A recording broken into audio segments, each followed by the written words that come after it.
Okay guys, so welcome back again. So in this video, we would be learning about the fundamentals of React. And after watching this video, you will understand about almost all the basic building blocks of a React application. Firstly, we'll start by understanding that what React is. Then we'll see that what is a single page application. And then inside React, we'll learn about JSX, React components, React elements, what are expressions in JSX, how to display lists inside React, how do we handle events in a React application, like for example, a button click event.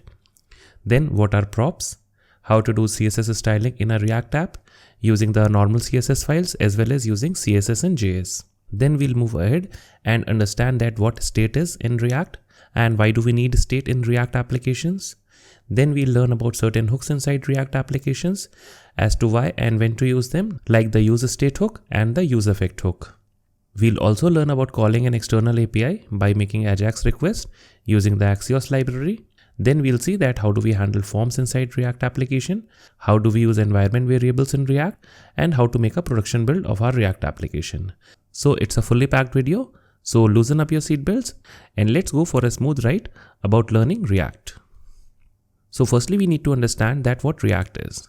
If we go to the ReactJS website, that is reactjs.org, we see that it is a JavaScript library for building user interfaces. It is declarative, it is component based, and it says that learn once and write everywhere.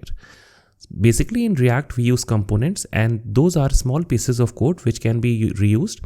Like for example, if you make a login form, then you can use that same login form at different parts of your application. And now using React, you can also build native mobile applications by using the React Native library. React remains the same. In native mobile applications, we use React Native, but in a web application, we use React with React DOM. And mostly, React is used to build single page applications. And now what is a single page application? A single page application is an application which loads up a single HTML page and all the necessary assets, like the JavaScript files and the CSS files that are required for the application to run. And now any interactions on the page and subsequent interactions do not require a round trip to the server, which means the page is not reloaded. So now instead of me talking about all the theory about React, why not let's dive into code and let's create our first React application. So now to create a React application, we are going to use a package called create React app. But before that, you need to have Node.js installed on your machine and you have to have npm version that is greater than 5.2.0. So if I do npm-v, we see that our version is 7.3.0. So we know that npx is installed on our machine. So therefore, to create a React application from create React app, we are going to use npx create React app. That is the name of the package which we are going to use. And under the hood, it uses Babel and Webpack to bootstrap our React application. So it's create React app. And then you need to provide in the folder name in which you want to bootstrap your React application. So let's call it my app, simply like this. And then I'm going to pass another flag here, that is use npm. Because by default, this create React app package uses yarn as the package manager and it creates a yarn.log file.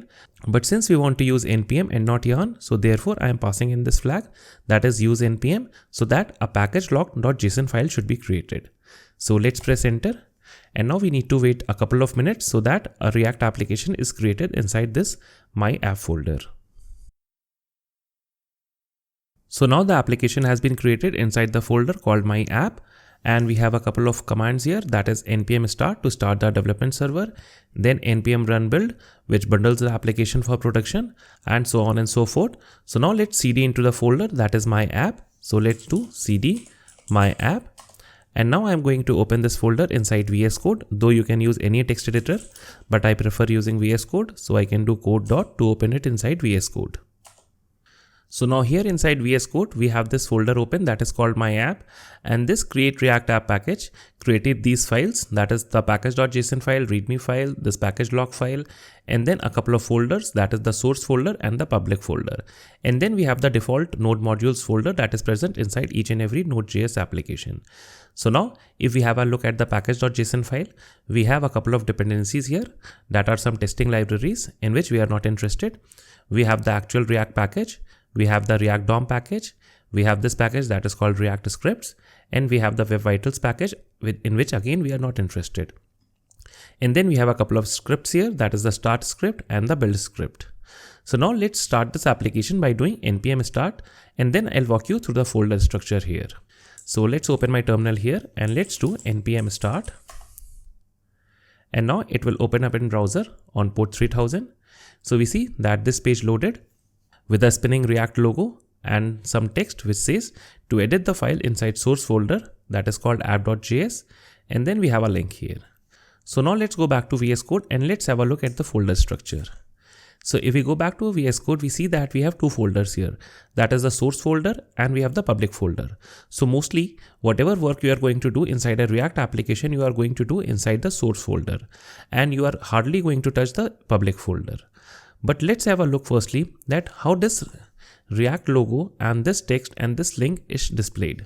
So let's go back and we see that inside the public folder, we have a file called index.html. And just ignore these files that are favicon.ico, the logo file, the manifest, the robots.txt, because they have nothing to do with React. We are only interested in this index.html file. So if we open this index.html file, we see that we have a skeleton of our HTML. In the head, we have some meta tags and some links here. And if we scroll down inside the body, we see that we have a div with an ID of root. As we can see that we have a div with an ID of root, and there is nothing inside this body here. So let's again go back to our application here that is running on Chrome. And if we right click here and if we do inspect, we see that inside the body, we have this div with an ID of root, but there are other divs also, that is with the class of app. And then we have the header here, which has an image here, as we can see. Then we have a p tag, that is this tag. And then we have a link here. So how all this is displayed is here. So for this, we need to go back to our application inside VS Code. So let's go back here. So now we see that inside the index.html, we have only this div with an ID of root. But as we saw on the web page, we have other elements also inside this div. So how they are injected inside this root element? So for that, we need to go to this index.js file. So if we go to the index.js file, we see that all the magic happens here inside this file by using the React library. As we can see, we are taking React DOM from the React DOM package and we are taking React from React. And then what we are doing, we are using the method on React DOM, that is to render this component. And don't worry about components, I'll be explaining to you that what components mean. But for now, let's just assume that this app is a component, and it actually is a component. And then we are taking that component and then we are injecting that into an element with an ID of root. And as we know that index.html contains a div with an ID of root, so therefore whatever is inside this app element or inside this app component is being injected inside this element with an ID of root. So now let's have a look at this app component. And again, don't worry about what component means, I'll be explaining it to you in a moment. So let's go to this app.js file. So here we see that here we have a simple function which returns something. So whatever it returns, you don't need to know about this for a moment. I'll explain it to you again that what it means, what it is returning. But for now, let's see that what's inside this return thing here. We see that we have a div with a class name of app. We have the header with a class name of app header, and we have the image, the p tag and the anchor link here. And that's all what we are seeing here inside this root div. That is the class with an app, header with app header class, and then the image, then the p tag and the anchor link. So this is all the magic that is done by React inside this index.js file. That is, it is rendering this component, that is the app component, inside this element with an ID of root. So now we need to know that what component means. And before learning about components, we need to know that what JSX is. So basically whatever you see inside this return statement, that is inside these parentheses, is all JSX. And now what is JSX? It is a syntax extension to JavaScript. It is very similar to a templating language, but it has a full power of JavaScript and it is very simple to use. And it uses both HTML and JavaScript, though it is not required to use JSX to create your React application, but it is always the preferred way to use JSX to create a React application. And now what JSX does? JSX produces React elements. And now you might be wondering that what React elements are. Basically, when this code is compiled, that is this JSX is compiled, it is compiled down to a React element. And now what this component returns it returns JSX, and since JSX is compiled down to a React element, so therefore we can say that a component app is returning a React element. And now what are React element? A React element is simply what you want to see on a screen. Since we are seeing these things on a screen, that is this spinning logo, this text here and this anchor link here. So this is a React element. Like we can say that this div with the class name of app is a React element. So if we go back and if we want to change this header thing here, that is if we want to remove all the things from here, and if we simply want to display an h1 which says hello React, we can simply delete this and we can simply say h1, and here we can simply say hello React like this. And now if we save this application, if we go back, we see that we are getting this thing here that says hello React. And now inside this div with the class of app, we only have an h1 which says hello React. So now let's go back. So now we know that a component returns a React element. So let me create a React element easily. Instead of this div, let me create a dummy element here. So let's say const React element equal to something, and here we can write whatever you want to write. So let me write an h1 here which says hello from an element, hello from React element, simply like this. So now what we can do, we can remove this div from here, and here we can, instead of these parentheses, we can simply return that element, that is return React element like this. And now if we save this and if we go back, we see that we are again seeing hello from React element. So this is all about React elements, and they are the building blocks of our React applications. And now one thing you should know, that is React elements are immutable. That is, you cannot change React element, but instead to change a React element, what you need to do, you need to destroy a React element and you need to create a new React element. But that is all handled by React. You do not have to manually do it. And we'll be seeing that later in the video. So now let's press Ctrl Z to make this app component return the div that was previously here.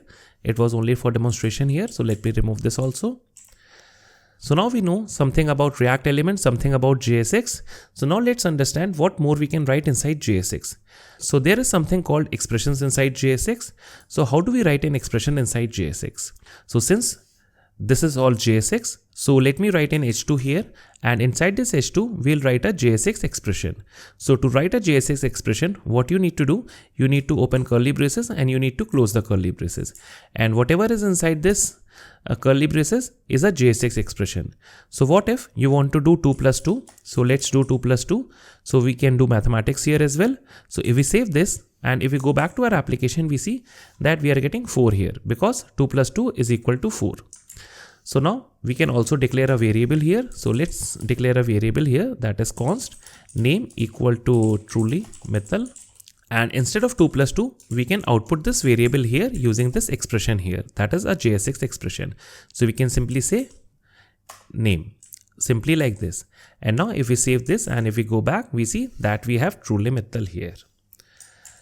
So what more can be done with JSX expressions? So let me declare a boolean here, that is const is online. It's a simple variable and let it to be true for now. And now we want to output something depending whether this is online is true or false. So we can do that also inside JSX.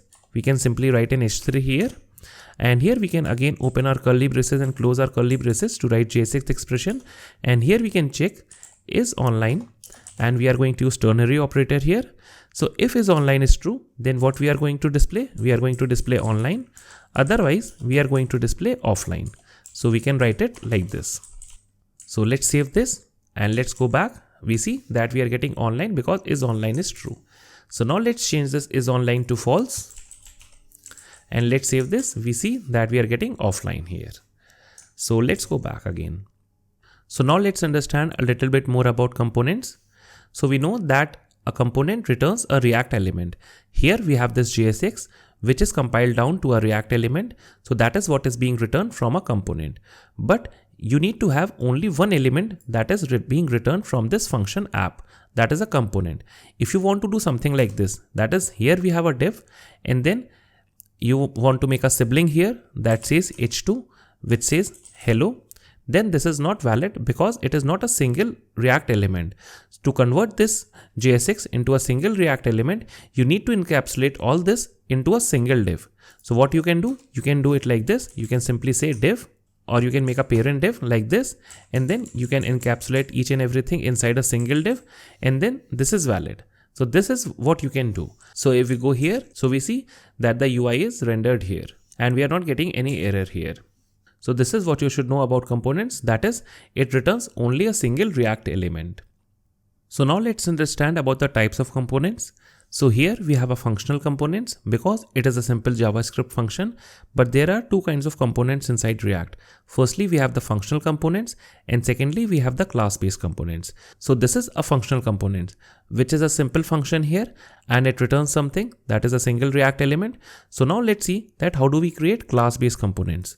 So let's comment this function out from here, and we are going to create a component with the same name, that is called app. And one thing you should know, that all the components which you create, either functional components or class components, they should always start with an uppercase letter. So now let's create a class-based component. So for that, we are going to create a class here, and here we need to give the name of the component, and that is called app in our case.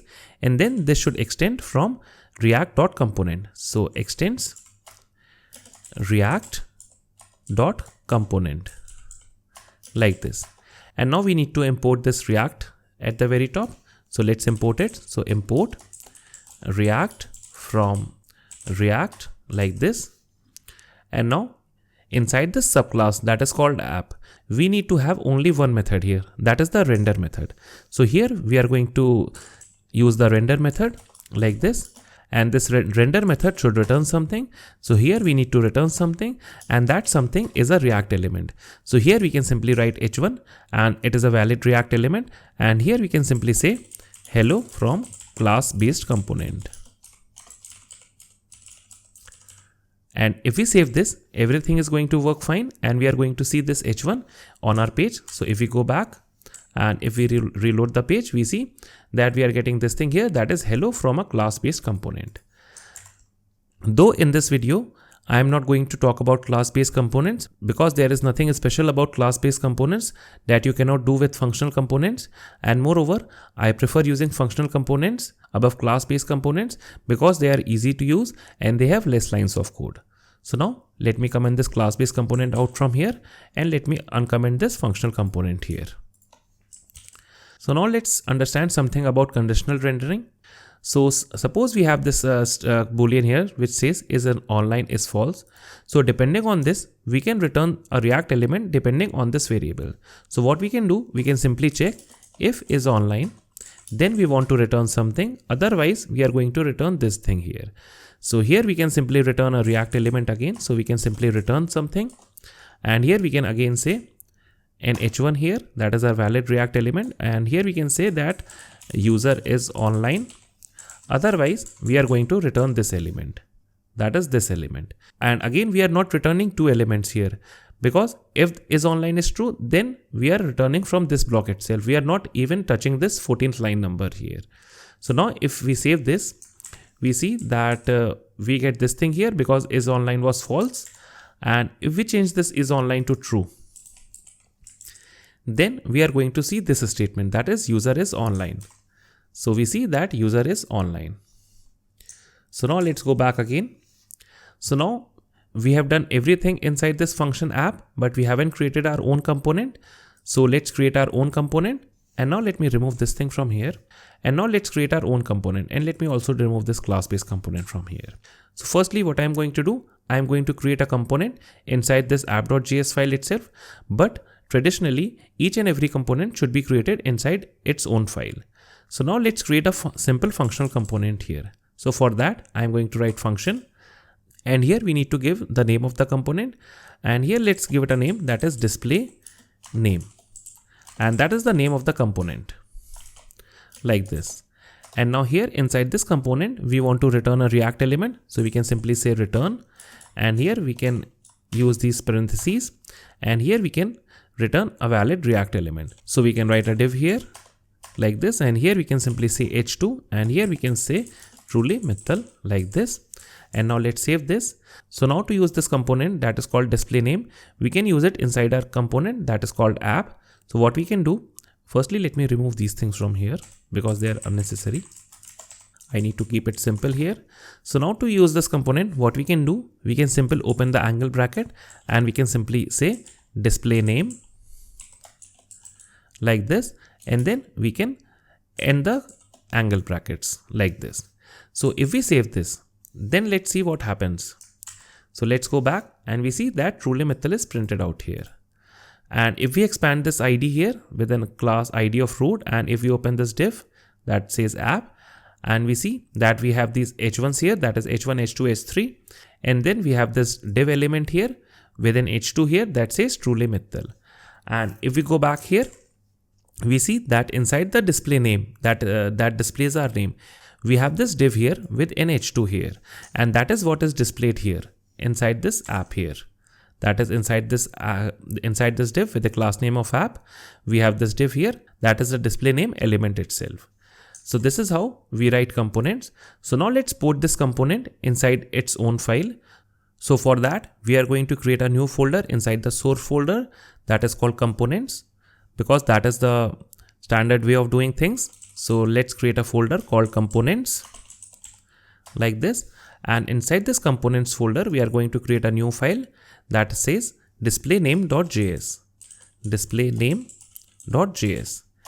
And here we should again know one thing, that is the name of the component should be same as the file name here. And here we have the name of the component that says display name, and that is the name of the file itself. So now let's copy this, or let's cut this component out from here, and we are getting an error here. So now let's paste this component here, that is this functional component here. And now we need to export something, and that is export default display name like this. And now if we save this, the error is still here because we need to import that component here inside this file. So we can say import display name from, we need to go inside the components folder and then the display name file. So if we save this, now everything should work fine, and we are getting the same thing as we were getting before when the component was in the app.js file. So this is how we write components. So now let me show you one more thing, that is how to handle events inside a React application. So for that, what I'm going to do, I'm going to create a button here inside this div.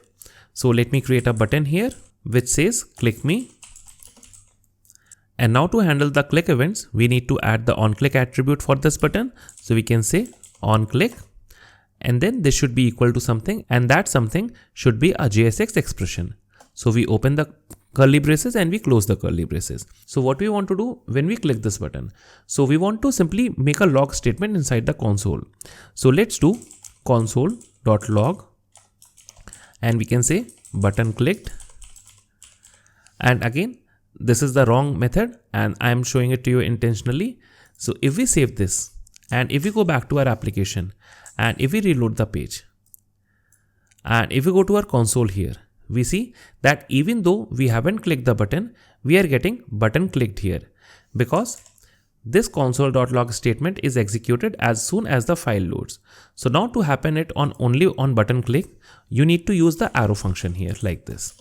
And now if we save this, then we are only passing a reference to this function on this onClick event. So if we go back and if we reload the page, we see that this time we did not get the button click console log message, but if we click this button, then only we are getting this message that is button click. And we can click this button as many times as we want, and we are getting this console.log statements that many number of times. So now there is one more way of handling click events. So you want to do something more instead of simply logging it inside the console. So what you can do, you can create a function inside this functional component itself. So let's create a function here. So function, and we can say handle click like this.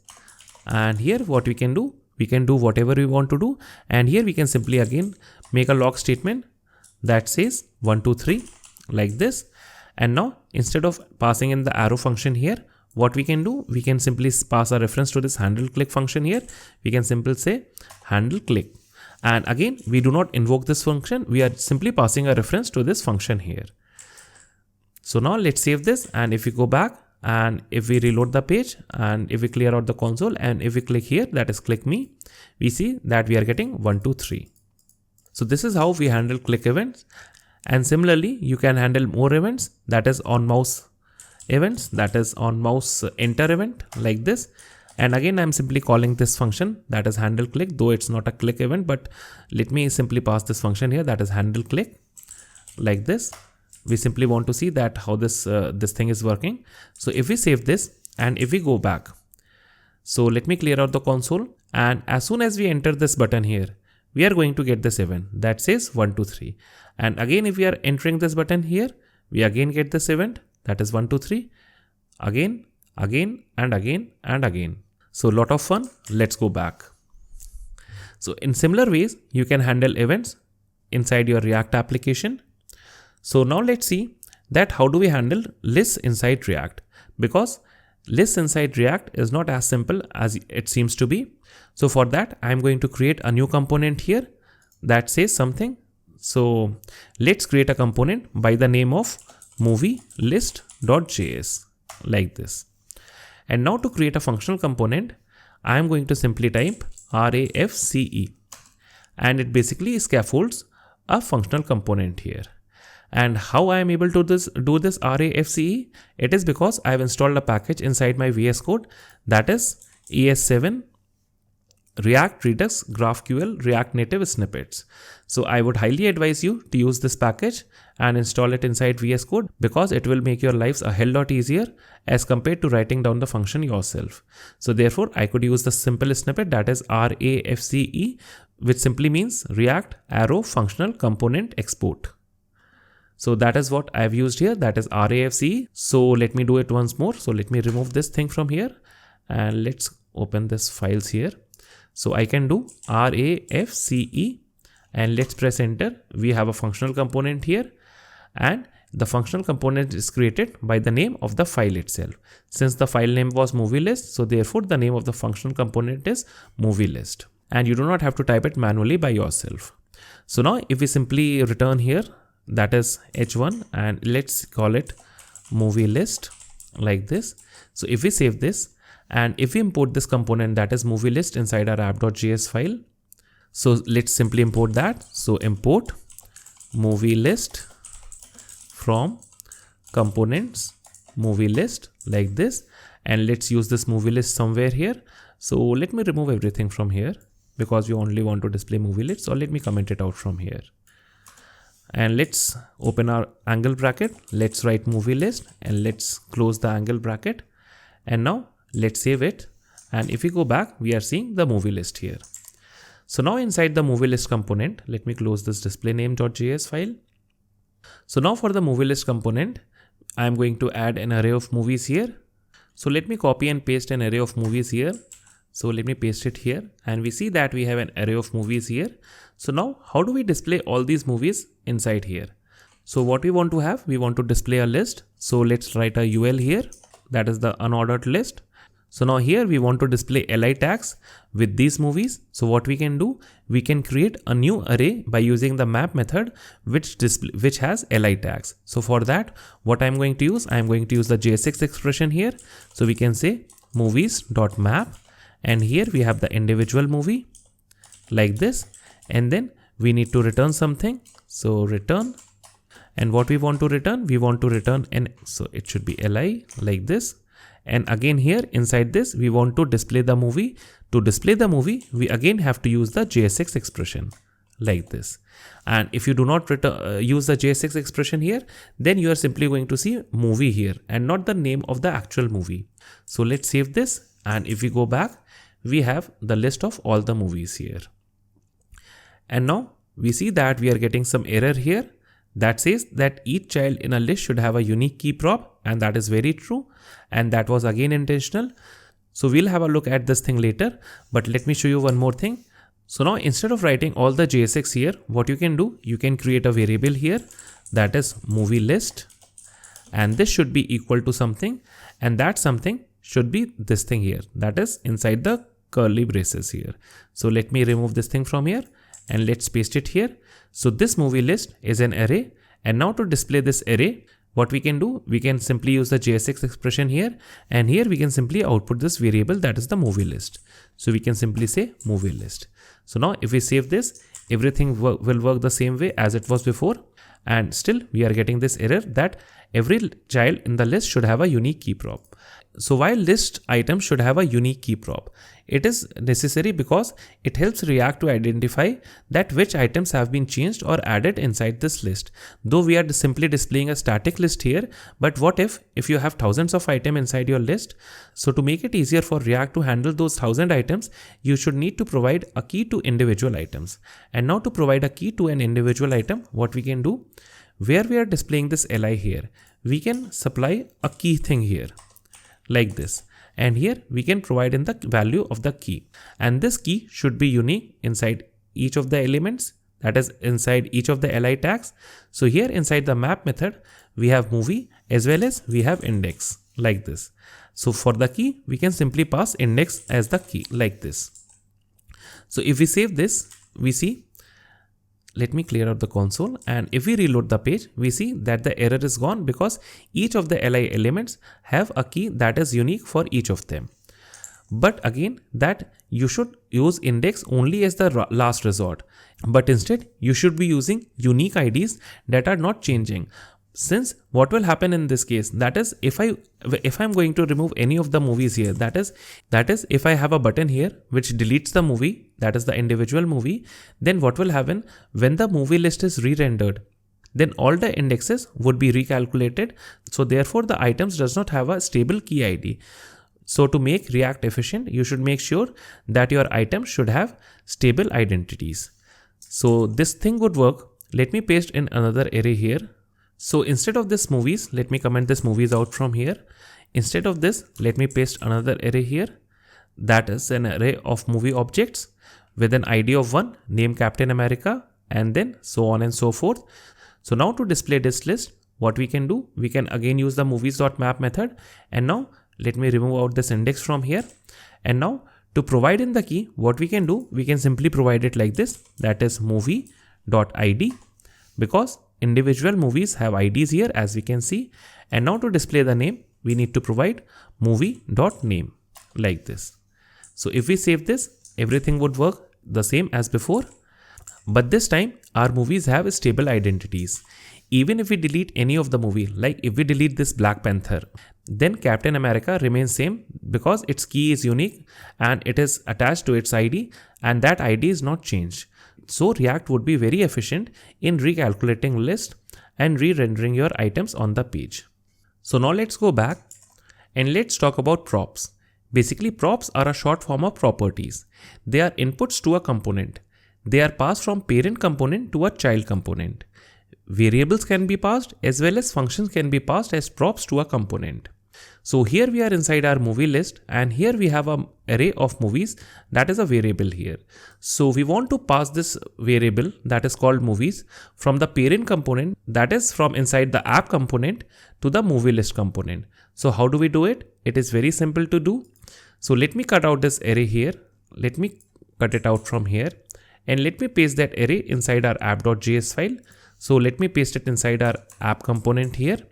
And now we want to pass this variable that is movies array to our child component that is called movie list. So how do we do it? So we simply write here the property name, that is the prop name, and this should be equal to something, and that something should be the variable itself, and that is called movies. Though this property name, that is this prop name, can be any name, it can be Marvel movies also, but it is a typical convention to keep the property name the same as the variable name or the function name. So here I am passing in this property called movies to this child component that is movie list. And now how do we get this property inside the child component that is inside the movie list? Inside this function, that is this component, we can pass here props like this. And now to get this movies, that is the variable movies from this props, we can simply say props.movies like this. Now if we save this, nothing would change. We would have the same list as it was before. But now we see that if we pass here two variables, that is if we pass here one more variable that is name equal to something, and let's say we pass here truly Mittal like this, And if we want to get this name here, we can go to our movie list, and here after the movie list, let me write here in H3 here like this, and here we can simply type in the name of the property, that is props.name, because that is also a variable that is passed as a property here. We can save this and we can go back, and we are seeing this truly method being rendered out here. So this is kind of tedious to write every time props.movies props.name. So what we can do, we can directly do destructuring here. So instead of writing here props, we can use destructuring like this, and here we can say movies comma name, because those are the two variables that are being passed here inside this movie list as a prop. And now instead of doing props.movies, we can directly do movies.map, and instead of props.name, we can directly do simply name here like this. So now let me save this, and if we go back, nothing would change because we are simply using destructuring instead of plain dot syntax. So now let me cut out this name from here, and let me also remove this h3 from here, and let's go to our app.js, and let me remove this name from here like this. And now, as I've told you, that functions can also be passed. So here inside our app component, we have this function that is handle click. So what if we want to pass this function as a property to our movie list? So what we can do, we can directly pass this function also. So we can simply say on click like this, and this should be equal to something, and that something should be our function that is handle click. That is this function. That is this function here. So we are passing that handle click function as an on click property to this movie list. So if we save this and if we go to our movie list, we can extract this out of the props like this. So on click like this.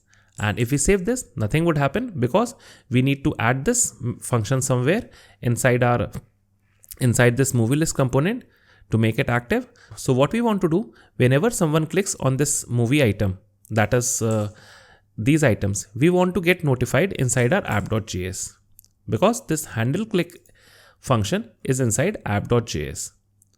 So what we can do, we can simply say that is, if someone clicks on an li tag, we can add an on click event handler here, that is on click, and this should be something, and that something should be this on click function itself. So we can pass in on click like this. So if we save this and if we go back here and if we reload the page, let me clear out the console. So whenever someone will click on any of the item, we should be getting 1, 2, 3 here, because that is all what our function is doing. So let me click on Captain America. We are getting 1, 2, 3, Iron Man 1, 2, 3, Black Panther 1, 2, 3, Avengers 1, 2, 3, Captain Marvel 1, 2, 3. So now let's do a bit more from this function, because currently we are only displaying 1, 2, 3. So let's go to our app.js. So now inside this handle click, we can also have an event here, because that is the click event which we are going to handle here. So instead of making log statement 1, 2, 3, we can simply say console.log e.target like this. And if we save this and if we go back and if we reload the page, let's clear out the console. So if we click on Captain America, we see that we are getting the li tag here with Captain America. If we click on Avengers Endgame, we are getting an li tag because that is the actual target of the event, that is the li tag, and here we are getting Avengers Endgame. And if you want to get the value of this, so it is pretty simple. You can simply say e.target.innerHTML. I suppose this is what it is called, innerHTML. So let's go back and let's reload. Let's clear out. So click here, Captain America, Iron Man, Black Panther, Avengers, Captain Marvel. So this is how we pass props to our components. And this is all what you need to know about properties. So now let's understand something in React that is called state. But before that, I'm going to make a new component here. So let's create a new file and it should be called speedometer.js like this. And inside this file, I'm going to create a functional component. So I can do RAFCE to create a speedometer component. And here we should have an h1 which simply says speedometer like this. So let's save this and we want to include this component inside our app.js file. So let's import it. So import speedometer from components speedometer like this. And instead of displaying the movie list, let me display the speedometer component here inside this component. That is the parent app component. So if we go back, we see that we are getting a speedometer here. So now let's go to speedometer.js file and let me close this movie list.js file. And now before talking about state, let me show you something. So let's say we have a variable here that is a mutable variable that says speed equal to something, and let's say the speed is 20 for now. And now we want to display this speed inside our component, that is the speedometer component. So what we can do, we can simply write an h2 here that says speed is something, and that something is this speed itself, that is this speed variable. And now we also want to add a button to this component that would increase the speed. So let's say we have a button and it increases the speed of this speed variable by 5. So let's write here that is increase speed by 5. And now we want to handle the click event on this button. So let's write on click. So here we can simply say handle click like this. And now let me create this function here that is handle click. So function handle click like this. And now what this button should do, that whenever someone clicks this button, we want to increase the speed by 5. So we can say speed equal to speed plus 5. And now let me log it inside the console. So console.log speed like this. And now let's save this. And if we go back, we see that the speed is 20 because that is the initial value. And now if we click on this button, this would increase the speed by 5. And now let me go back for a moment and let's have a look at the component here. That is this speedometer component. So now what will happen? As soon as we click this button, the value of this speed would be changed from 20 to 25. And this h2, which says the speed is this thing here, that is this speed, this should also update. So do you think this would happen? Let's check it. Let's go back. Let me clear out the console here. And now let me simply click here, that is increase speed by 5. So as soon as I click here, I am getting 25 here. That means the speed variable has now the value of 25. But still in our UI, we are only seeing 20. Even if we click again, we are getting the speed variable's value to be 30, but our UI remains the same. So that means this speed variable is not tied to the UI.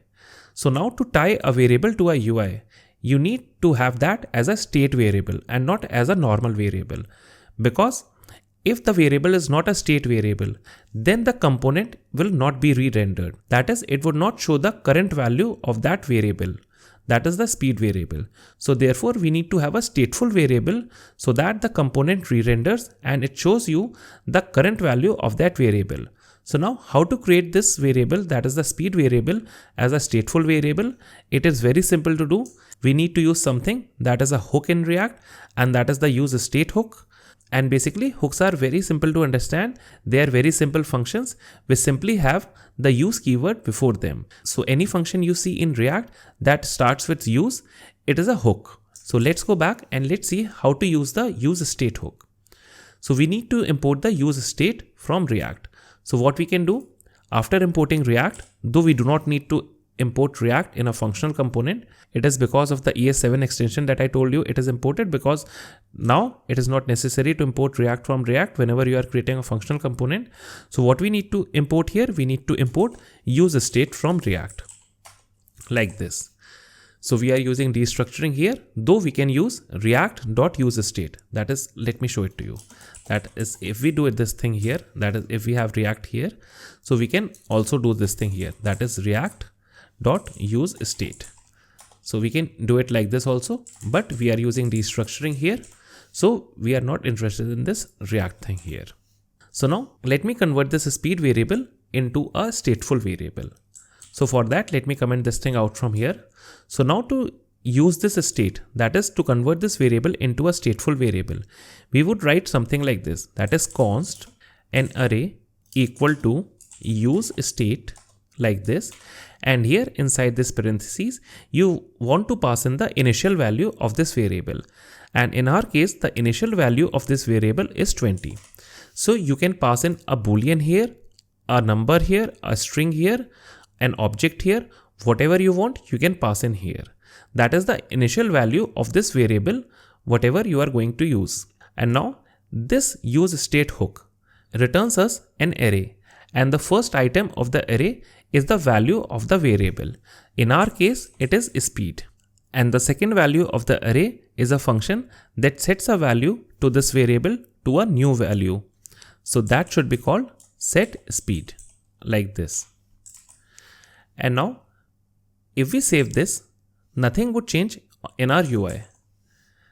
So if we reload the page and if we clear out the console and if we increase the speed by 5, we would be mostly getting an error here that we are directly trying to change the value of a stateful variable. So now how do we handle this? We need to go back, and instead of directly setting the speed to be equal to speed plus 5, what we need to use? We need to use this function here, that is setSpeed. So let me comment this thing out from here, and instead of this speed equal to speed plus 5, let me use this setSpeed function. So setSpeed, and what we want to have here, we want to have the new speed, and that should be equal to speed, that is the current speed, plus 5, like this. And now let's save this, and now let's go back, and if we reload the page and let me clear out the console, and now watch what happens. If we increase the speed by 5, we see that we are getting 25. If we increase the speed by 5 again, we are getting 30 here. If we increase the speed by 5 again, we are getting 35 here. And here we are getting 20, 25 and 30. And that is something which I'm going to explain it to you when we are talking about useEffect hook. So this is how you create a stateful variable inside your components. So now let's see one more thing, that is we can have as many stateful variables inside a React component. So let's say, for example, we want to also have a counter variable here. So we again use a state here. So use a state, and this auto completion is working from that extension here, that is ES7 React Redux. So this time our variable name is counter, like this. And the initial state of that variable, or the initial value of that counter variable, should be 0, like this. And now we want to have another button here. So let me put a divider here, or a horizontal rule here. And then here we want to have a button like this, which should display the value of the counter. So it should be counter is something, and that something is the counter itself. And now for the onClick event on this button, we want to increase the value of this counter variable. So we can say onClick equal to something, and that something should be to increase the value of this counter. So for that we can use set counter, like this, and here we can pass in the value to increase by 1. So we can say counter plus 1. And one thing you should note, that you cannot use this counter plus plus, because this counter is a constant here and you cannot mutate a constant value. So you need to do it like this, that is counter plus 1, that is the current value plus 1. So if we save this application, most likely we are going to get an render error here inside our application. So if we reload the page, we see that we are getting too many re-renders, and that is because this setCounter function is being executed as soon as the page is loaded again and again. So what you need to have here, you need to have an arrow function here like this. That is this setCounter function is invoked only when you click on this button. So if we save this, if we go back to our application and if we reload the page and if we clear out the console and if we click on this button, we see that the value of the counter is increased as soon as we click this button. So this is how you use multiple states in a single component. So now we know a lot about state. So now let's talk about another hook, and that is the useEffect hook. So what is a useEffect hook? That is, if you want to do something when something happens, like when a stateful variable is changed or when the state is changed, the component is mounted or it is dismounted, then that hook can run. And in that case, we need to use the useEffect hook. So let's see it in action. So to use the useEffect hook, we need to import it from React. So we can say useEffect like this. And now to use this hook, what we need to do, we need to write this hook here at the very top level, because all the hooks which we are going to use or we are going to write, there are certain rules for hooks. Firstly, you can only call hooks at the top level. You cannot call hooks inside loops, inside conditionals, or inside nested functions, they should be at the top level of your component. Like here, we are using the useState hook twice, but they are at the very top level of our component. Though you can call hooks from inside another custom hooks. So now let's use that hook, that is the useEffect hook. So for that, we can use it like this, that is useEffect, like this. And then we have a function here, like this. And then optionally, we have a dependency list. And I'll explain it to you that what is a dependency list.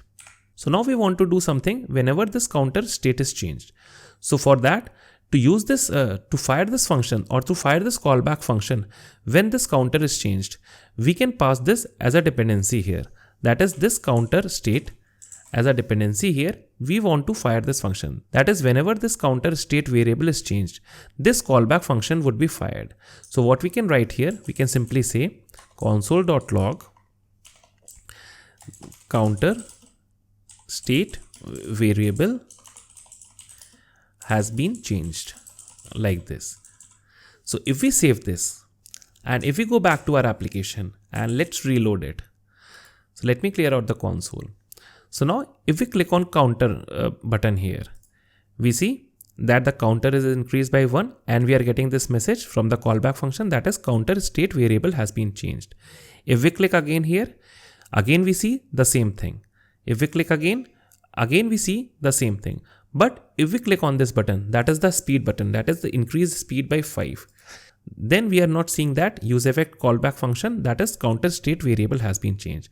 And now to fire a function, whenever the speed is increased, we can use another useEffect hook here. So we can write here again, that is useEffect, like this. And then we have a callback here. And then we have the dependency here, that is the speed dependency. And here we can simply say console.log that speed has been changed to something, and that to something is speed here, like this. So now let's save it. And if we go back, if we reload the page, and if we click on this increase speed by 5, we see that the speed has been changed to 25. And that is something I was talking about when I told you that why we were getting 20, 25, 30. Instead, when the value of the state variable was 25 and here we are getting 20. So now if you want to do something with the current value, then you should use the useEffect hook and you should not directly log it inside the console here as we were doing here inside the handle click here, because this thing has the old value and not the current value. So to do something with the current value, you should always use the useEffect hook. And now let me show you one more thing about the useEffect hook. So let's go back and let's clear out the console and let's reload the page simply. So if we make it larger here, or this console window larger, we see that the useEffect hook has been fired on the initial render, and that is always true. Whenever you have a useEffect hook, it should always be fired on the initial render. So let's go back again.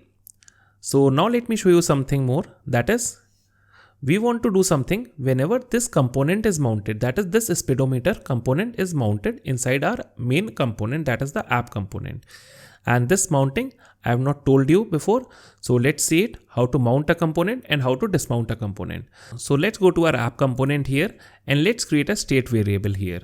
So let's use a state here, like this, and the name of the variable, that is the state variable, can be anything. So let's call it is online again, like this, and the initial state is true, that is the user is online.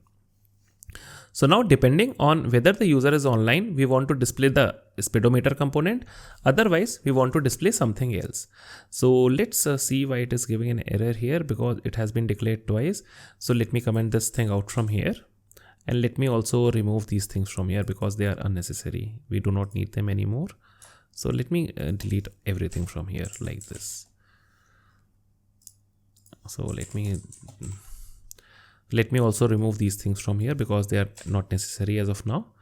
So now depending on this is online or not, we are going to render this speedometer component, or we are going to display another component.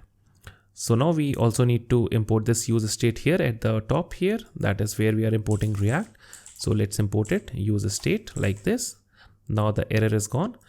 So now what we can do, we can write a JSX expression here, that is online. If the value of this is online is true, then we want to render out this component, that is the speedometer component. So let me paste it here like this. Otherwise, what we want to display, we simply want to display this component, that is this display name component, or let's say it's a dummy component. So let's display it here. So display name, though it doesn't make any sense, but let's keep it like this for now. And now we also want to have a button here, which would change the value of this is online to be true or false, depending on the click. So we want to have a button here. It should say is online is true or false. So we can say is online dot toString. Now to display booleans, you need to use the toString method. And here inside the onClick method, we can say onClick equal to something, an arrow function, and here we can say set is online to be not is online like this. That is, we are simply toggling the value of is online. So let's save it and let's go back to our application. So let's reload the page. So we see that we can see the speedometer component, and this is coming from the app.js, that is online is true. So if we click this, we see that we are getting the truly method component or the display name component. If we click again, we are getting back the speedometer component. If we click again, we are getting the truly method component or the display name component, because the value of is online is true or false, and depending on that value, we are changing the components here inside the app.js file. So this is what component mounting and dismounting means. That is, whenever we are clicking this button, we are mounting the display name component and we are unmounting the speedometer component. And if we click again, this time we are mounting the speedometer component and we are dismounting the display name component. So what if you want to do something whenever this component is mounted? So we can go back and we can go back to the speedometer component. So we want to do something whenever this component, speedometer component, is mounted. So what we can do, we can again use effect here. So we can say use effect like this, and here we have the callback like this, and here we need to pass in the dependency. And now to pass the dependency here, that is, when the component is mounted, we want to fire this callback function inside the use effect. We need to pass in an empty array here like this. And if we simply log it here, that is console.log, we can say speedometer component is mounted like this. So let's save this. And if we go back and if we reload the page, we are getting this message here, that is speedometer component is mounted.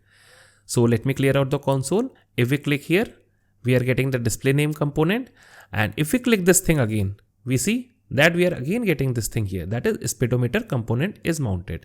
And now when this use effect is useful for you, that is this callback function that is fired whenever the component is mounted, it is useful for you when you are going to call an API. And that's also we are going to look later in the video. And now what if you want to do something when the component is unmounted? That is, if we click here, this component, that the speedometer component was unmounted. So what if you want to do something there? So it is very easy to do something when the component unmounts. So we can go back, and now inside the same function, that is inside the same use effect hook, we can return something. So here we can, what we can return, we can return again a function like this, and that should be fired whenever the value changes, that is the component unmounts in this case. So here we can again make a log statement. So let me copy this log statement from here and let me paste it here. And here we can simply say component is unmounted. So now let's save it. So now let's go back and let's reload the page.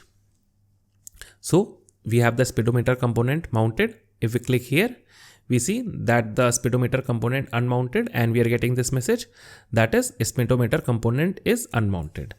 And this return thing, that is this return function, is called a cleanup function. And now we can use this cleanup function here as well, that is inside this speed thing also, that is this use effect. Whenever the speed variable changes or the speed stateful variable changes, we can again return something here, that is return something. And here we can make a log statement again. So if we make a log statement here, that is speed has been changed to something, or let me change something, or speed, let's call it speed from return, like this, something like this. So let's save this and let's go back. So let's reload, let's clear out the console and let's increase the speed by 5. So we see that inside the cleanup function, that is this function, that is the return function here, we are getting the value of the speed, that is the previous value and not the current value. And the current value we are getting inside this function here. So if you want to do something from the old value, you can do it here inside the return cleanup function. So now let's learn one more thing about this useEffect hook. What if you want to call a function either when the counter state variable changes or the speed state variable changes? That is, if I click this button, we want to fire a function, or if we click this, we want to fire the same function. So how can we do it? It is pretty simple to do. So either we can use these two useEffect hooks, or let me create another useEffect hook here. So here, after this thing here, let me create another useEffect hook. So useEffect, like this, and here inside this we have a function, and then we need to pass in the dependency array. So here what I am doing, I am simply making a log statement, that is console.log, and here we can simply write that speed or counter changed, simply like this. And then here for the dependency array, you can pass in both the dependencies, that is the speed variable also and the counter variable also, like this. So now if we save this and if we go back and if we click this button, that is increase speed by 5, we see that this function, that is speed or counter changed. And if we click this button, that is counter, we see that speed or counter is changed. And moreover, we can log the values that are the new values of the speed and counter here itself. So speed, comma, counter, like this. And as well, we can fire a cleanup function also, that is return something, and that returns something is a function, that is the cleanup function. And here again, we can log in the same thing. So let me make a log statement here. And here we can write old values of speed or counter, like this. So let me save this. So now if we go back and if we have a look, we see that we are getting this message, that is speed or counter changed from 20 to 0. And that is because this useEffect hook, that is this function is always fired, as it was in the case of all the useEffect hooks. So now if we click on either of these things, that is increase the speed by 5 or counter 0, let me clear out the console first. So if we click on increase the speed by 5, firstly, we are seeing the cleanup function, that is old values of speed or counter. So we have the 20 for speed and 0 for the counter. And again, we are getting this function that is fired when we click on this button, that is speed or counter changed. 25 is the new speed and count is 0. If we click on counter 0, we are getting here that old values of speed or counter is 25, 0, and the speed or counter changed, and that is from the useEffect function, and it is 25 and 1. So this is how you can pass in a dependency array if you want to call a function when either of the dependency changes. So this is almost all about this useEffect hook. So now let's call an external API by making AJAX request using the Axios library. So for that, what I'm going to do, I'm going to install a package called Axios. So let me stop the application and let me install the Axios package. So let me do npm I Axios, like this. And let's wait for a couple of seconds. So it has been installed, and let me start the application again, like this. And let me minimize this terminal window. So let's go back again and let's go to our app.js file. So now let me clear out everything from here. So let me delete this thing, or let me comment it out from here, and let me comment this thing out from, or let me remove this thing from here. So now what I want to do, I want to call an API whenever this app component has been loaded. So let's go back here, and what we are going to do, we are going to call this API, that is JSON placeholder, like this. And we want to call this API that says which gives us a list of 10 users. So here we have a list of 10 users here. So we want to call this API that returns us this JSON array here. So let's copy this this URL from here, and let's go back to our application, and here we want to call that URL. And now we also need to import the useEffect hook because we are going to use that hook also, that is useEffect, because we want to call the API as soon as the component is mounted. So for that, what we can do, we can simply say useEffect, and here we have a function that should be fired as soon as the component is mounted, and the dependency would be an empty array. So here inside this function, what we can do, we can simply do it like this, that is axios.get, and here we need to pass in the URL. So let me copy the URL from here and let me paste it here like this, and then it's a promise. So we have a then, response like this, that is we want to do something with the response, or if there is an error, then we can do something from the error also like this. So now to store the response data inside some variable, we want to have a stateful variable. So now since this is a list of users, so let's create a stateful users variable here. So we can say useState like this, and this should be users, and set user should be equal to an initial state, and since initially there is no data, so we can simply pass in null here. And now to have error also as a stateful variable, because error might be null or it might not be null. So we can also check for the error by using the stateful variable. So we can again do it like this, that is useState, and we have the error, set error, and the initial state is null like this. So now inside this return div, that is inside this JSX, what we can do, we can write conditionals inside the expressions here, that is the JSX expressions. So we can write a conditional here like this, that is if the users thing is there, that is if it is not null or undefined, then we can do something. So we can do it using the double and operator here, and here we can simply write in pre-tags like this, and here we can simply output the data that is inside this users variable. So we can say json.stringify, and here we can pass in users comma null comma 2 like this, or we can also display the error here, that is if there is an error, then we want to display an h3 here, or let's say h4 we want to display. So we can display an h4, and here we can simply say error is something, and that something is the error itself, that is error here like this. So now to get the users from this response, we need to log it inside the console first. So let's console log the response. So console.log response. For those of you who don't know that the actual data is contained in response.data, so therefore I am simply logging it inside the console for now. So let's save this, let's go back, and let's go to our application here. We see that we are getting this thing here, that is an array of 10 objects. So if we expand it, we see that this data contains the actual array in which we are interested. So what we can do, instead of logging it here, we can say set users, and here we can pass in response.data like this. And now if there is an error, what we want to do, we want to simply set the error. So we can say set error to be error.message like this. So let's save this and let's go back to our application.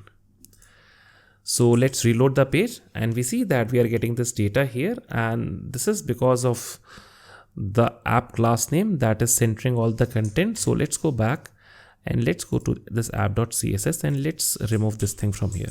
And don't worry about the CSS files. I'll be explaining it to you that how to use CSS files. But for now, let's keep it this way. So if we go back and if we reload the page, we see that we are getting the actual data inside the pre-tags inside our React application. So let's see how do we get the error here. So let's change this URL to something that doesn't exist. And let's go back. And this time if we reload the page, we see that we are getting this error. That is error is network error.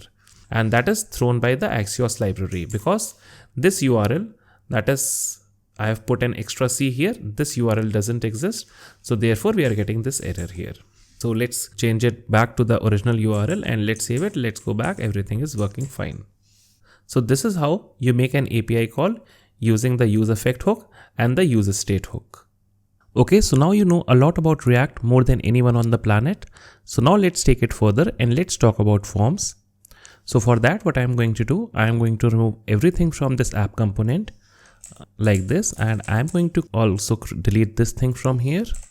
And now what I'm going to do, I'm going to create a new component here inside my components folder, and it would be a new file that is called simpleform.js, like this.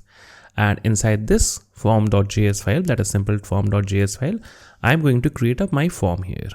So for that, I am again going to use RAFCE like this to create a simple form, and here in H1 which says simple form like this. And now let me include this simple form inside app.js. So let's write it here, that is simple form, and it automatically imported the simple form here at the top, as we can see. So if we save this application and if we go back to our application, we see that this H1 is rendered, that is says simple form. So now before moving ahead, I would like you to install this package inside Chrome. That is an extension to Chrome that is called React Developer Tools. So basically it would help you to see what is going on inside your React application. So I've already installed here. So let me close this. So how do we use this React Developer Tools? So here at the top, you would see something that looks like a React logo. And if you click that logo, it should say that this page is using the development build of React. And if we right click here and if we do inspect here, and if we click on this double arrows here, then we need to go to the components here, and then we see that what all components are present inside our React application. So we see that we have the parent component, that is the app component, and then we have a form here, that is a simple form, that is the component we just created. So it helps you to debug your React applications. And moreover, this thing also tells you that what all state variables you have inside your React application, and we'll be looking into that in a moment. So now let's go back to our application and let's go to our simpleform.js, where we are going to write each and every detail about our form. So firstly, I would tell you one thing, that in typical HTML, form elements such as the input element, the text area element, and the select element, they typically maintain their own state and update it based on the user input. That is, if you type something inside the input box, that is, if you type something inside the input text box, then the state of that input box is changed automatically and it is handled by HTML itself. That is, whatever you are typing, you are seeing it on the screen inside that input box. But in React, we need to do this manually using the state thing. And that is the reason we call form components inside React control components, because we are controlling the value of those input text boxes or the text area or the select inputs by ourselves. So therefore, they are called controlled inputs. So now here, after this H1, let me declare a form here like this, and here for the action we are not going to pass any action because we want to handle it ourselves. So for that we have an onSubmit event on this form like this. So here we can handle this thing by calling a function that is called handleSubmit, and we are going to create this function in a moment. So let's copy this name and let's create this function here. So let's create a function here like this, handleSubmit, and here we need to handle the submitting of the form. So let's make our to do here, that is to do handle submitting of the form. So now inside this form, currently we do not have any input element. So firstly, let me provide in one input element here. So firstly, we need to define the label for that input element. So we'll say label like this, and here in React, we do not use for here because for is a JavaScript keyword for loop. So therefore we use HTML for. So here we need to provide in the ID of the input element, and this should be name, and the value should be name like this. And now here I'll define my input element like this. The type of the element is text element. The ID of the input element is this ID, that is name like this. And then we need to provide in a value for this thing here, that is for this input element. And then we also need to handle the onChange event on this input element, that is onChange. That is whenever someone types into this input element. So now we need to provide in a state variable that would control this input element. So for that we need to import useState firstly. So useState. So here we need to define a state variable, that is useState. And the name of the variable is name like this, and the initial state is empty. So now the value of this input element whenever this form is rendered should be this name here, because currently it is an empty string. So we can provide in the value to be name like this, And then what do we want to do when someone types into this input field? We want to set the name to the current value of the input field. So how do we do it? We can do it very easily. We can use a arrow function here, and here we have the event, and then we can simply say set name, and here we can pass in e.target.value like this. So now let me save this. So now let's go to our application and let's see what do we have. So now we have this name input field, and if we type here something, we see that we are able to type in here something.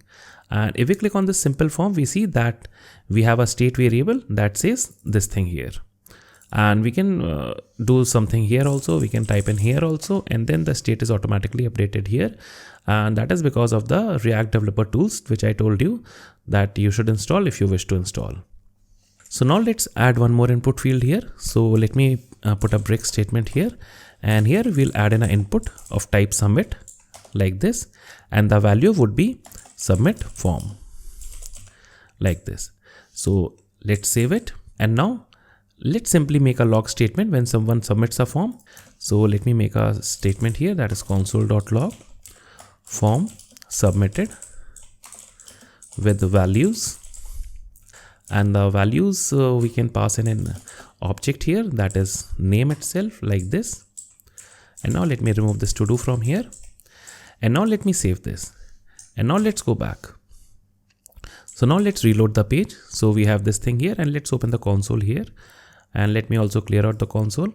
So now let me type in something here like true limital, and if we click on submit form, we see that the page reloaded. And why it is so? Because here inside this handle submit, we have an event also, and we need to prevent the default behavior of the form, because the default behavior of the form is to submit it on the same page by making a post request. So what we need to do here, we need to do e.prevent default like this. So now let's save it, and let's go back, and this time let's reload. Let's clear out the console. Let's type in our name again, and if we press enter to submit the form, we see that the form submitted with values name truly method like this. So now we can have more input fields. So instead of me showing you input fields, let me show you something else. That is, let me show you some checkboxes here, because you know how to handle an input field. If you want the type to be password, then the text would be hidden, and it is as simple as that. So you can handle it yourself. But now let me show you another type of input field, that is checkbox, because it is handled differently. So for that, we need to have another state variable. So we can have another state variable. So use state. Let me use the auto completion here. So is checked like this. Set is checked, initial state to be false. It depends on your application whether you want the initial state to be false or whether you want it to be true. So now let me again provide in label here, that is label for checkbox. So let me write here, are you enjoying? So are you enjoying like this, and then we have an input with type of checkbox like this. The name we do not need here. The ID should be checkbox because of the label here like this, and here we have the checked thing here, that is whether the checkbox is checked or not. So it depends whether this thing is checked or not. That depends on this state variable, that is checked. So here we can pass in is checked like this. And now how do we change this is checked thing? We can handle it using the on change thing here, that is on change. We can handle it using this thing here, and here again we have the event, and then what we can do, we can simply say set is checked to be e.target.checked like this, and let's save it. And here inside this form, when the form is submitted, we can also log it here, that is whether the checkbox is checked or not, and here we can simply pass in is checked like this. So let's save it. So let's go back here. Let's reload the form, and here let me provide in the name truly. Are you enjoying? So let me check it. Let me uncheck it. So let me check it, and let's submit the form. We see that the name is truly and is checked as true. Let me put a break statement here because it will look more prettier than this ugly looking form. So now let me show you one more type of input, and that is the select input. So for that, we need to have one more state variable. So let's create one more state variable, that is, so here use state to create a new state variable, that is favFruit, that is the favorite fruit, set favorite fruit, and the initial state should be mango, like this. So let's save this and let's go back here, and here let me define our label here. So label for favorite fruit, so favFruit, like this, and here we can write favorite fruit, like this. And then we have the select input, so we can say select. The name we do not need, but ID, we can copy this ID from here. And here we need to provide in some options here. So we can provide an option like this. So option, the value should be firstly mango itself, and the name should be mango, and it should be mango like this. Secondly, we have bananas, in case you understand what I mean, or let's simply call it banana like this. And then we have one more option here, that is kiwi, and this thing should be again kiwi, like this. So now how do we handle the selected option and the on change event on the select input? So currently if we save this and if we go back here, we see that we are getting this drop down here, but we cannot do anything with this. Even if we submit the form, we are not able to see that. Even if we go here and even if we log it here inside our form submit handler, we can simply type here favFruit, like this. If we submit the form, we are simply going to see mango because we are not setting the current value of this option here. Currently we are selecting banana, and if we submit the form, we are simply seeing mango. So how do we handle it? It is pretty simple to handle. Firstly, let me put a break statement here. So here inside the select thing, we need to provide in the value, that is the selected value. So the value should be something, and that value should be this favFruit, like this. And then we have the on change thing here. So on change, and here we can simply again use the same thing, that is the e event, and we can do it like this, that is set favorite fruit e.target.value, like this. So let's save this, and now let's go back, and now let's refresh the page. Let's clear the console. Let me provide a name, truly Mithal. Are you enjoying? Yes. Favorite fruit, kiwi. And now let's submit the form. And this time we see that all these values are there, which are there inside the form. And now what you can do whatever you want to do with these values.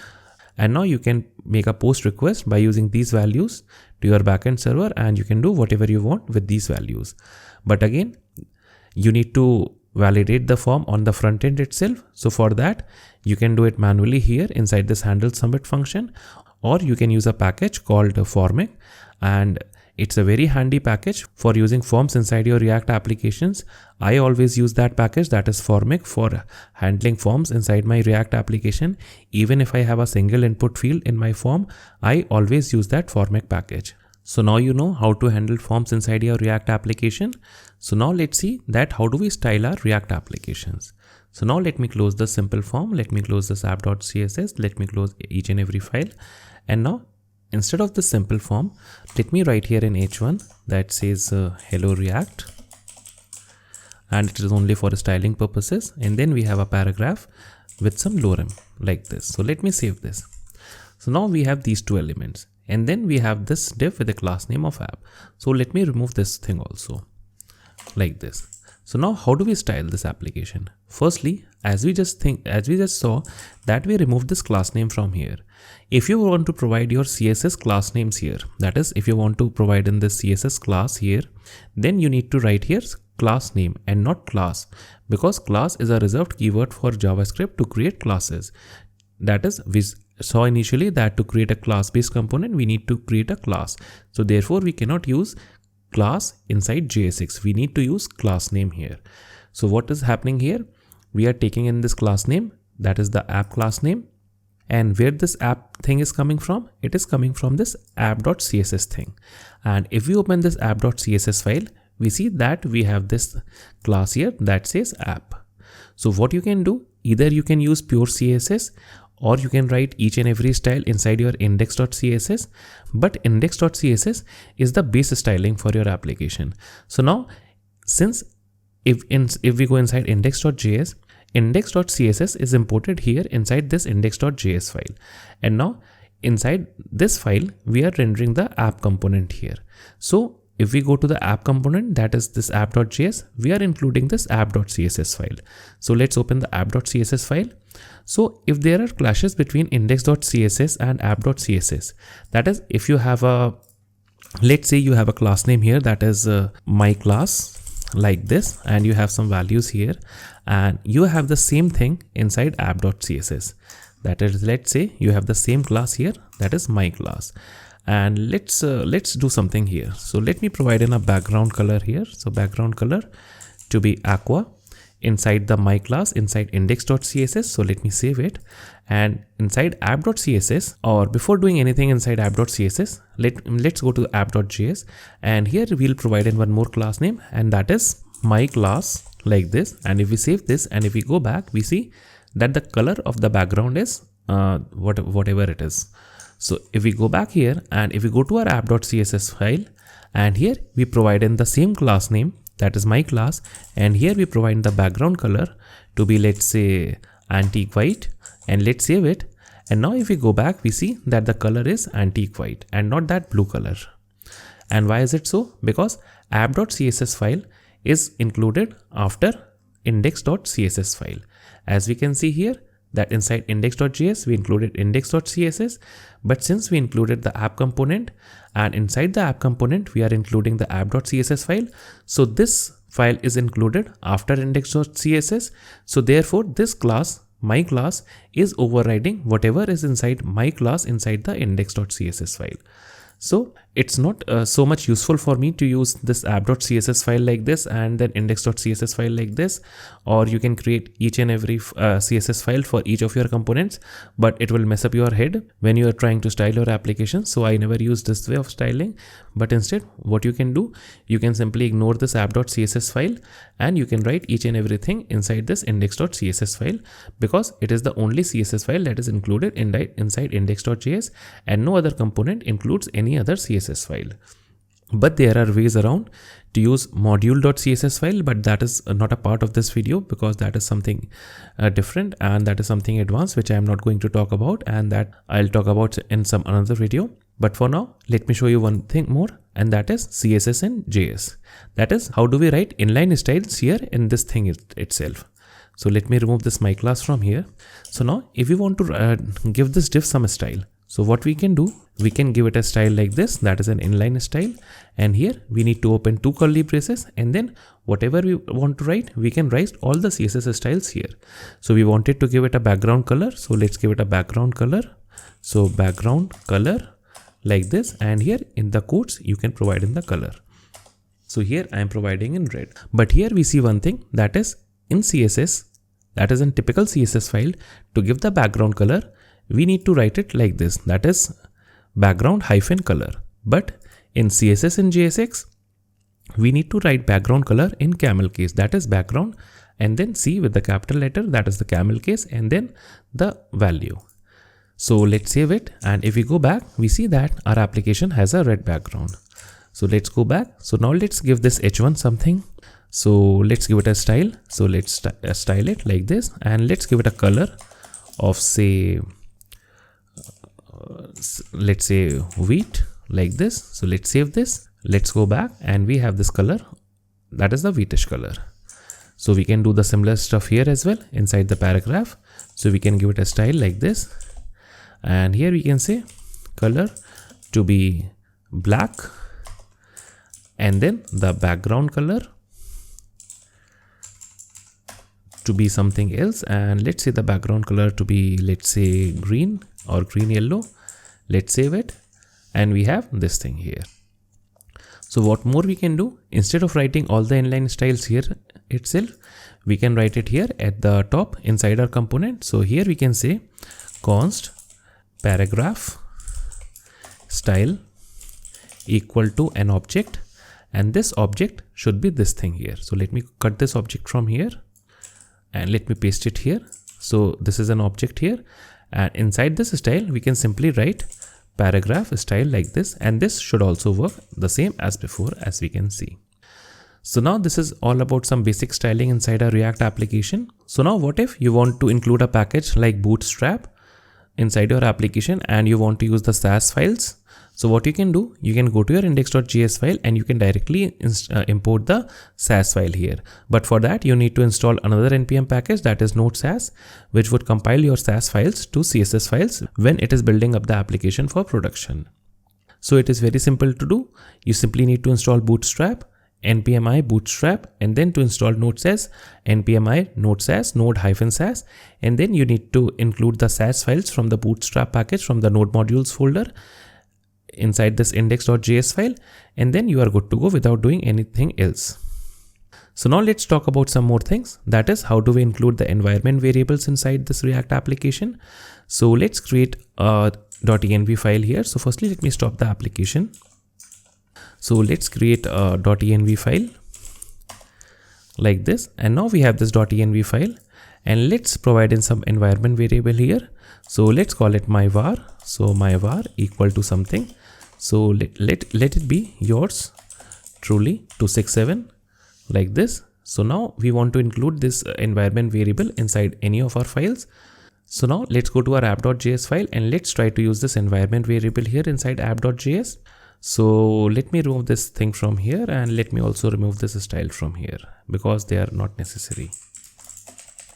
So we are inside app.js file, and we are inside the app component.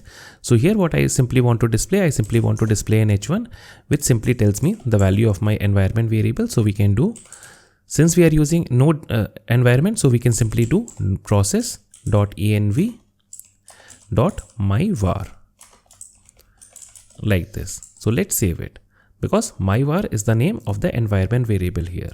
And for those of you who are going to switch off the video, just bear with me because this is not going to work. So let me do npm start, and let's go back here. So this time most likely we are not going to see the environment variable here. So we see that we are not seeing anything here, because in this create React app package, to define environment variables, we need to prepend React app before the environment variable name. So we need to say React app underscore myvar. So now this is the name of the environment variable. So let me copy this environment variable name, and let's go to app.js, and if we paste it here, let's save it and let's go back, and still it won't be shown, because environment variables are only injected when you run the application. So let's stop the application and let's start the application again. And this time if we go back, we'll be seeing our environment variable here on this page. So we see that now we are getting our environment variable. So now let's go back again. So now let's see one more thing, that is how do we make a production build of our application. It is as simple as this thing here, that is npm run build. And inside this public folder, we are going to see our production build. So let me simply do npm run build, and it would take a couple of seconds or a couple of minutes to create a public build, and it is going inside the build folder, not the public folder. That is my mistake. So it is going inside the build folder. So if we open our build folder, so this is all what is inside this build folder. So let me open the build folder inside Finder to see what all is present there. So let's go back and let's see this. So here we see that this is the build folder, and only these files are present here inside this folder.